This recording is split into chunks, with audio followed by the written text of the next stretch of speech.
നമസ്കാരം. ഡിവൈഎഫ്ഐ തിരുവനന്തപുരം ജില്ലാ പ്രസിഡന്റായി മുൻ ട്രഷററും കാട്ടായിക്കോണം സ്വദേശിയുമായി VS ശ്യാമയെ തെരഞ്ഞെടുത്തു. മുൻ മേയർ ആര്യ രാജേന്ദ്രനെ ജില്ലാ പ്രസിഡന്റാക്കാൻ CPM-ലെയും ഡിവൈഎഫ്ഐയിലെയും ഒരു വിഭാഗം സംസ്ഥാന നേതാക്കൾ നടത്തിയ നീക്കം ശക്തമായ എതിർപ്പിനെ തുടർന്ന് പരാജയപ്പെടുകയായിരുന്നു. LS ലിജുവാണ് പുതിയ ജില്ലാ സെക്രട്ടറി.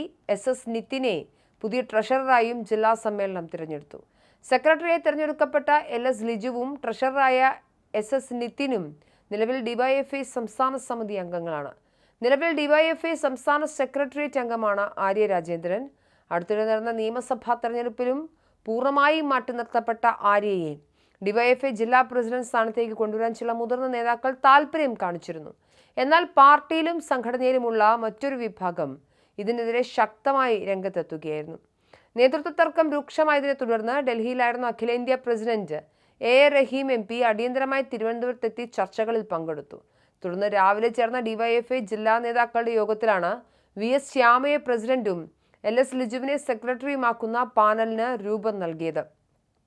മുതിർന്ന CPM നേതാക്കളുമായി നടത്തിയ വിശദമായ ആശയവിനിമയത്തിന് ശേഷമാണ് പുതിയ ഭാരവാഹികളുടെ പട്ടികയ്ക്ക് അന്തിമ തീരുമാനം ലഭ്യമായത്. എന്തായാലും ആര്യ രാജേന്ദ്രനെതിരെ എന്നതാണ് ഇപ്പോൾ CPM-ന്റെ നിലപാട്. കേരളത്തിലെ ഏറ്റവും പ്രായം കുറഞ്ഞ മേയർ എന്ന പദവിയോടുകൂടി തിരുവനന്തപുരം കോർപ്പറേഷന്റെ അധികാര ചുമതല ഏറ്റെടുത്ത ആര്യ രാജേന്ദ്രൻ മുൻപുണ്ടായിരുന്ന ഭരണസമിതിയുടെ നായികയായിരുന്നു.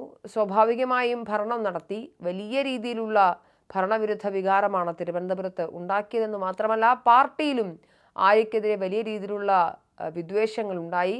ആര്യ തന്നിഷ്ടക്കാരിയാണ് എന്നും പാർട്ടിയോട് സംസാരിക്കാതെയും ചർച്ച ചെയ്യാതെയുമാണ് നിലപാടുകളും തീരുമാനങ്ങൾ എടുക്കുന്നതെന്നും ആര്യ രാജേന്ദ്രന്റെ ധാർഷ്ട്യത്തെക്കുറിച്ചും വലിയ രീതിയിലുള്ള വിമർശനങ്ങൾ ഉണ്ടായിരുന്നു. അതുകൊണ്ട് തന്നെ ആര്യയെ തുടർന്ന് വന്ന കോർപ്പറേഷൻ തെരഞ്ഞെടുപ്പിൽ സ്ഥാനാർത്ഥിയാക്കിയില്ല എന്ന് മാത്രമല്ല, സ്ഥാനാർത്ഥികളുടെ പ്രചരണത്തിന് പോലും ആര്യയെ കണ്ടില്ല എന്നുള്ളതാണ് യാഥാർത്ഥ്യം. അതുമാത്രമല്ല, തുടർന്ന് വന്ന നിയമസഭാ തെരഞ്ഞെടുപ്പിലും ആര്യയെ ഒരു ഘട്ടത്തിൽ പോലും സ്ഥാനാർത്ഥികളുടെ പ്രചരണത്തിന് പങ്കെടുപ്പിച്ചില്ല. ഏറ്റവും ഒടുവിൽ ശിവൻകുട്ടിയുടെ തെരഞ്ഞെടുപ്പ് പ്രചരണ വേളയിൽ മാത്രമാണ് ആര്യയെ അങ്ങിങ്ങായി നമ്മൾ കണ്ടത്.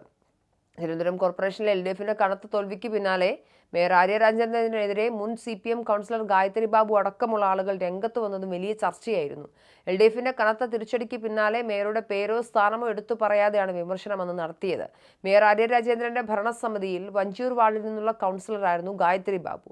ജനകീയത ഇല്ലാതാക്കിയത് തിരിച്ചടിയായെന്നും കരിയർ ബിൽഡിങ്ങിനുള്ള കോക്കസ് ആക്കി സ്വന്തം ഓഫീസിനെ മേയർ മാറ്റിയെന്നും പാർട്ടിയേക്കാൾ വലുതെന്ന ഭാവവും അധികാരത്തിൽ താഴെയുള്ളവരോടുള്ള പുച്ഛവും വിനയമായി എന്നുള്ളതായിരുന്നു ഗായത്രി ബാബുവിൻ്റെ വിമർശനം. കഴിഞ്ഞ 5 വർഷം കൊണ്ട് ആര്യ രാജേന്ദ്രൻ LDF-ന്റെ ജനകീയത ഇല്ലാതാക്കി എന്ന് തന്നെയാണ് LDF-കാർ തന്നെ പറയുന്നത്, പാർട്ടി അനുയായികൾ പറയുന്നത്. അതുകൊണ്ട് തന്നെ ഡിവൈഎഫ്ഐ പോലൊരു പ്രസ്ഥാനത്തിൻ്റെ നേതൃസ്ഥാനത്തേക്ക് ആര്യയെ കൊണ്ടുവരേണ്ടതില്ല എന്നതാണ് ഇപ്പോൾ അവരുടെ നിലപാട്.